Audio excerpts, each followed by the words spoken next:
Assalamualaikum warahmatullahi wabarakatuh.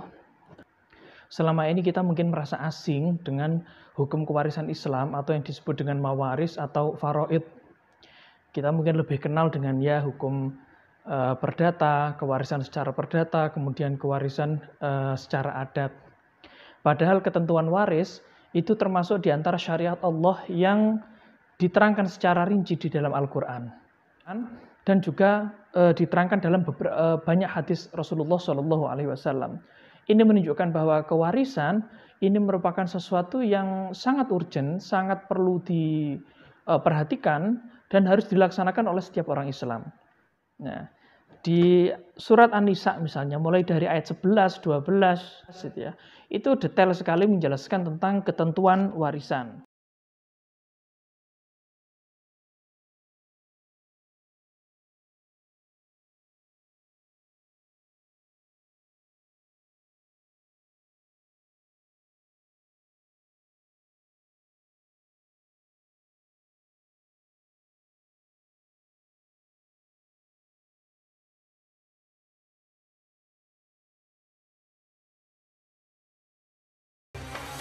Di dalam umat Islam ini, ketika ada seseorang meninggal dunia, seringkali hartanya dibagi berdasarkan adat, atau kesepakatan keluarga, atau berdasarkan hukum perdata, tanpa mengindahkan hukum warisan Islam atau faraid atau mawaris itu. Nah, kenapa hal itu terjadi? Ini setidaknya sebabnya ada dua hal. Yang pertama karena memang ketidaktahuan umat. Ya, karena umat Islam banyak sekali yang tidak tahu tentang ketentuan mawaris atau ketentuan warisan di dalam Quran dan Sunnah. Yang faktor kedua adalah ketidakmauan. Jadi sebenarnya tahu aturan kewarisan di dalam Islam itu A, B, C.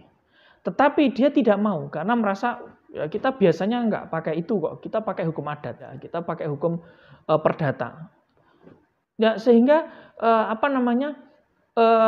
praktek penghitungan dan pembagian waris sesuai dengan Quran dan Sunnah banyak ditinggalkan oleh umat Islam itu sendiri. Fenomena itu memang sesuai dengan prediksi Rasulullah. Jadi dalam banyak hadis memang Rasulullah sudah bersabda mengenai kelangkaan dan ditinggalkannya mawaris atau kewarisan Islam oleh umat Islam itu sendiri. Rasulullah dalam beberapa hadisnya mendorong memerintahkan umat Islam untuk belajar tentang kewarisan Islam. Misalnya dalam hadis yang diriwayatkan oleh Ad-Daruqutni dan Al-Hakim, Rasulullah bersabda, "Ta'allamul Qur'an wa 'allimuhun nas." Ini Rasul memerintahkan kalian belajarlah Al-Qur'an dan lalu ajarkanlah kepada umat manusia. Wa ta'allamul faraid, dan belajarlah faraid. Belajarlah tentang kewarisan Islam, wa'allimuhun nas, dan ajarkanlah faraid itu kepada orang-orang. Bayangkan, ini jadi belajar faraid itu disetarakan dengan belajar Al-Quran. Artinya orang Islam itu wajib belajar Al-Quran dan mengajarkannya. Begitu juga wajib belajar faraid dan mengajarkannya ke orang lain. Sehingga ketika waris atau faraid itu diajarkan ke keluarganya, ke anaknya, ke muridnya, maka tidak akan terjadi praktek pembagian waris, penghitungan waris yang tidak sesuai dengan Quran dan Sunnah. Fa inni mru'un maqbubun. Sesungguhnya saya ini manusia yang pasti suatu saat akan meninggal dunia. Rasul kan tidak hidup terus. Kalau Rasul hidup terus, maka persoalan itu gampang. Umat Islam ada problem, tanyakan ke Rasulullah. Ada yang bersengketa, bawa ke Rasulullah, selesai masalah. Tapi Rasulullah tidak ada. Rasulullah meninggal dunia. Kalau orang tidak mau belajar faraid, kemudian tidak mau mengajarkan ke orang lain, sedangkan Rasulullah sebagai rujukan sudah meninggal dunia, lalu orang-orang yang mengalami persoalan kewarisan ini mau bertanya ke siapa? Kalau tidak ada yang mau belajar, kalau tidak ada yang mau mengajarkan faraid,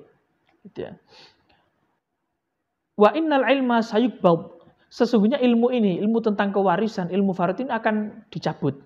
Dicabut itu dengan cara orang-orang yang ahli faraid, orang-orang yang faham betul tentang kewarisan Islam itu semakin sedikit. Banyak yang meninggal dunia. Atau banyak orang yang tidak mau belajar tentang faraid, tidak mau belajar tentang mawaris. Ini, wa innal ilma sayuqbad wa tadharul fitan, sehingga muncullah banyak fitnah. Al-fitan itu jamak dari fitnah. Nah, fitnah di sini yang dimaksud dalam hadis Rasulullah bukan bermakna fitnah yang kita pakai sehari-hari ya. Dalam percakapan sehari-hari kita menggunakan kata fitnah itu untuk menyebut perbuatan menyatakan atau menceritakan seseorang di hadapan orang lain dengan sesuatu yang tidak sesuai kenyataan. Mengatakan si A itu suka ganti-ganti pasangan, padahal tidak, itu fitnah. Oh si B itu korupsi, dia mengambil uang kas desa, mengambil uang kas RT, padahal tidak demikian, itu fitnah. Itu kata fitnah yang kita gunakan dalam kehidupan sehari-hari. Tapi yang dimaksud Rasulullah dalam hadis ini bukan seperti itu. Jadi sebenarnya al-fitnah ya, itu artinya adalah bencana, huru-hara, malapetaka, musibah, celaka, itu loh fitnah. Jamaknya fitan, fitnah jamaknya fitan ya. Wa tadharul fitan. Nah, sehingga ketika ini lanjutan hadis Rasul tadi ya, ketika orang sudah tidak mau belajar faraid, tidak mau belajar mawaris ya, banyak yang tidak kenal dengan ketentuan waris dalam Islam, sehingga kemudian kalau ada orang bersengketa ya, ada orang yang bersengketa soal kewarisan, ini tidak ada yang bisa memutuskan, tidak ada yang bisa memecahkan persoalan itu, karena tidak ada yang mau belajar. Wa tadharul fitan, sehingga muncullah fitnah, huru-hara, kekacauan, sesama keluarga bertengkar gara-gara urusan warisan. Ya, antara saudara kakak dengan adik bertengkar gara-gara warisan. Itu banyak terjadi di mana-mana. Dari dulu sampai sekarang ya banyak kejadian seperti itu. Ya. Nah, wa tadharul fitan hatta yakhtalifal ithnani fil fariidah la yajidani may yaqdi biha. Sampai-sampai ya, karena nggak ada yang belajar faraid, nggak ada yang mengajarkan faraid, itulah kemudian kalau ada dua orang berselisih, bersengketa soal mawaris, itu mereka nggak bisa menemukan orang yang mampu membantu mereka memecahkan masalah sengketa mawaris itu. Marilah kita ini belajar ilmu waris. Ya tidak harus menguasai secara mendalam, tapi paling tidak kita mengerti ketentuan waris yang dasar saja.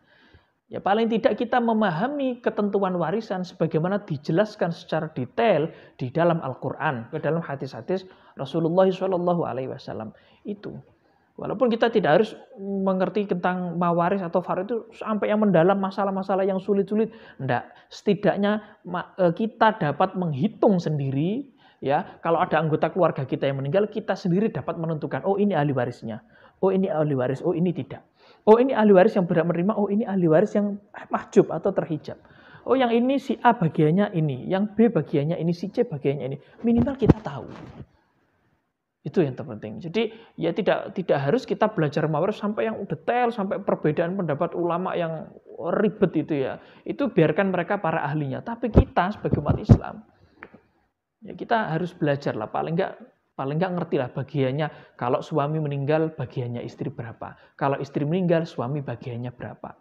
Lalu anak-anaknya, anak laki-laki bagiannya bagaimana. Anak perempuan bagaimana. Kalau cucu bagaimana. Kalau ada ayah ibu bagaimana. Minimal itu kita paham. Nah, dan kemudian kita harus tahu juga siapa sih yang menjadi pewaris atau al-muwarith itu. Yang orangnya meninggal lalu hartanya dibagi. Lalu siapa sih ahli waris? Ketentuannya seperti apa sih? Apakah ketika seorang suami meninggal, seorang istri pasti berhak menerima harta warisan? Ya. Apakah ketika seorang ayah meninggal, maka si anak pasti menerima warisan? Itu kita harus paham. Ya. Apa sih sebab-sebab orang itu bisa timbul hubungan kewarisan di antara dua orang itu? Apa sebabnya? Hubungan apa yang menjadikan mereka saling mewarisi? Lalu apa yang bisa menghalangi orang itu untuk tidak saling mewarisi? Padahal dia anaknya sendiri, padahal dia suaminya sendiri. Kenapa kok tidak menerima harta waris? Kapan dia tidak berhak menerima harta waris dan kenapa? Nah minimal itu ya, itulah pengetahuan tentang itu kita harus tahu gitu. Ada yang bertanya misalnya, bagaimana kita membagi warisan itu tidak sesuai dengan ketentuan Quran dan Sunnah. Tapi dia mengikuti hukum adat saja. Di Al-Quran surat An-Nisa ayat 14 Allah berfirman, "Wa may ya'sillaha wa rasulahu wa yata'adda hududah yudkhilhu naran khalidan fiha wa lahu 'adzabun muhin." Barang siapa yang mendurhakai Allah, meninggalkan aturan atau ketentuan Allah dan Rasulnya, ya, serta dia menabrak, ya, menerjang batas-batas yang sudah ditentukan oleh Allah, maka dia akan dimasukkan ke neraka selama-lamanya. Nah inilah. Walahu 'adzabun muhin, dia menerima siksa yang pedih. Ya. Karena itulah saya mengikuti pendapat para ulama yang mengatakan bahwa ketentuan waris itu adalah qat'i dan harus diikuti, harus dipraktekkan. Kita tidak boleh membagi waris kecuali sesuai dengan ketentuan di Al-Quran dan As-Sunnah. Nah, persoalannya, sekali lagi persoalannya adalah kita ini sudah jarang sekali yang belajar faraid. Jarang yang mengerti tentang mawaris. Coba cek pengajian-pengajian itu ya. Majelis taklim, tabligh akbar, jarang sekali kan? Misalnya penceramahnya, mubalignya menyinggung soal kewarisan Islam, jarang sekali. Nah, padahal itu adalah salah satu hukum qat'i, ketentuan yang sudah rinci dijelaskan di Al-Quran dan Sunnah. Sehingga umat awam nggak ngerti. Lah yang didengar oleh umat, yang sampai ke telinga umat, itu adalah yang dalam tanda petik ketentuan-ketentuan yang tidak menyenangkan. Misalnya, ketentuan 2:1. Jadi kalau ada ayah atau ibu meninggal, lalu anaknya laki-laki dan perempuan, maka anak laki-laki menerima 2 kali lipat anak perempuan. Alias anak perempuan menerima separuh dari anak laki-laki. Nah, yang terdengar oleh umat awam hanya itu, sepotong itu saja. Mereka tidak memahami bagaimana konteks ayat itu turun. Dalam masyarakat Arab jahiliyah itu, dulu seorang perempuan itu jangankan diberi harta warisan separuh, sepeser pun tidak. Bahkan terkadang mereka itu diwariskan malahan. Jadi kalau ada seseorang meninggal dunia, maka keluarganya yang perempuan, baik itu istrinya, anaknya, saudaranya, bibinya dan sebagainya, pokoknya perempuan itu tidak mendapatkan sepeser pun dari harta warisan. Nah, dalam kondisi seperti itulah turun ayat Al-Quran yang menganulir ketentuan tradisi itu. Kemudian perempuan diberilah setengah atau diberikan ya setengah bagian dari anak laki-laki. Itu awalnya juga ditentang oleh orang Arab zaman itu, nggak bisa. Wow, bagaimana kita memberikan harta waris ke perempuan, padahal perempuan tidak ikut perang, perempuan tidak ikut kerja dan seterusnya. Ketentuan Islam memberikan setengah harta warisan untuk anak perempuan itu sudah merupakan terobosan besar, suatu reformasi hukum yang luar biasa pada saat itu. Nah, loh kenapa kok nggak sekalian disamakan saja anak perempuan dengan anak laki-laki, diberi harta warisan yang langsung sama besar saja, kenapa kok setengah? Jangan lupa, seorang laki-laki itu punya tanggung jawab, kalau menikah dia punya kewajiban memberikan mahar. Yang kedua memberikan nafkah. Yang wajib bayar mahar dan memberi nafkah itu laki-laki, bukan perempuan. Ya. Walaupun seorang suami menikah dengan seorang perempuan yang kaya, itu tidak menggugurkan kewajiban seorang suami untuk menafkahi istri dan anak-anaknya. Jadi suami kalau kerja keras, berapapun hasilnya dia, tidak boleh dia makan sendiri, tidak boleh dia manfaatkan untuk memenuhi kebutuhan dirinya sendiri. Tapi harta suami tadi itu harus sebagian dinafkahkan ke istrinya dan ke anaknya. Kalau nggak gitu dosa. Itu sudah aturan seperti itu. Jadi tanggung jawab laki-laki itu tadi mahar, nafkah itu bebannya laki-laki, bukan beban perempuan. Nah sehingga dengan tanggung jawab yang memang lebih besar dari perempuan, wajar ketika anak laki-laki mendapat bagian warisan itu 2 kali lipat dari anak perempuan.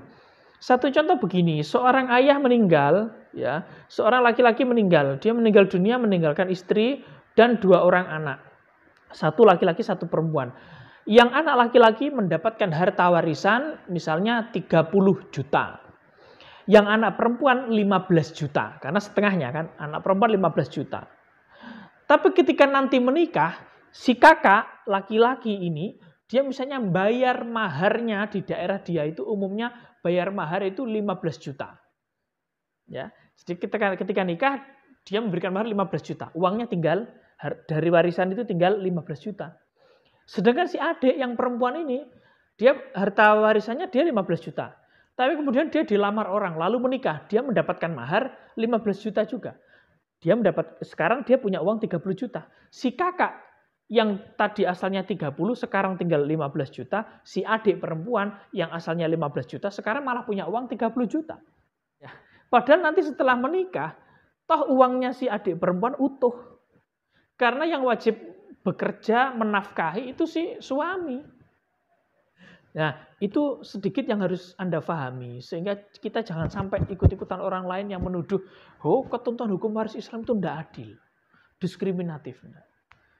Jangan karena ketidaktahuan kita tentang fikih mawaris, jangan karena kita belum belajar tentang faraid, lalu kita memvonis, menyalahkan, menjelek-jelekkan ketentuan waris yang sebenarnya belum kita pahami.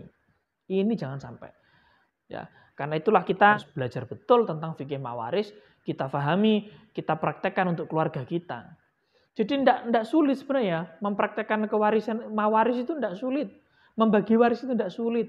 Kalau ada anggota keluarga Anda meninggal dunia, misalnya bapak atau ibu meninggal, Anda tidak perlu ke pengadilan.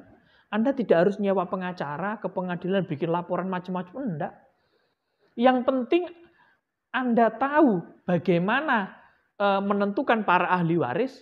Anda tahu berapa besar bagian masing-masing sesuai di Quran dan Sunnah, selesai. Bagilah sesuai ketentuan itu. Kalau Anda tidak tahu, ya bertanya ke orang, ke ustadz, ke kiai, ke habib, ke ya siapalah tokoh agama yang mengerti, yang terdekat di tempat tinggal Anda itu yang terjangkau mana.